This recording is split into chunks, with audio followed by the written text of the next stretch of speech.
All parties Hurriyat conference has expressed deep concern over the dire situation of the illegally detained Hurriyat leaders and activists held in the inhumane conditions in the jails across occupied Kashmir and India.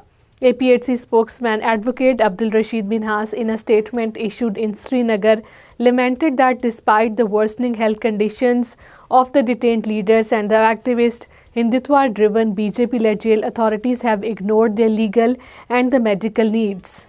Indian forces personnel have continued their cordon and search operations on the third day in different areas of the occupied Kashmir, subjecting the local residents to immense inconvenience. The troops launched cordon and search operations in the Kishtwar, Doda, Ramban, Rajouri, Poonch, Udhampur, Reasi and Jammu against the peace and the freedom-loving people. A special court under the National Investigation Agency in the Jammu district has issued proclamation notices against two Kashmiri men from the Islamabad district, directed them to appear within 30 days or face a property attachment.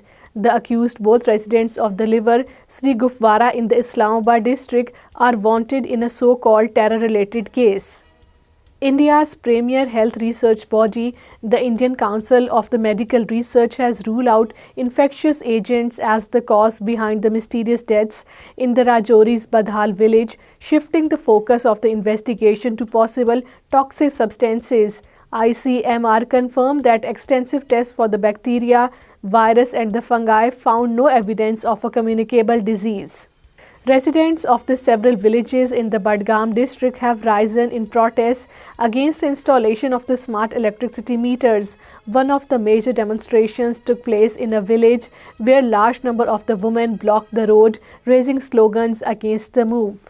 A major religious gathering, Dharma Sansad, held in the Uttar Pradesh Prayagraj, has sparked outrage after the devotees made demands and anti-Muslim remarks. The event, attended by over 5,000 Hindu religious leaders, saints and the devotees, called for the repeal of the Places of the Worship Act and the establishment of a Sanatan board.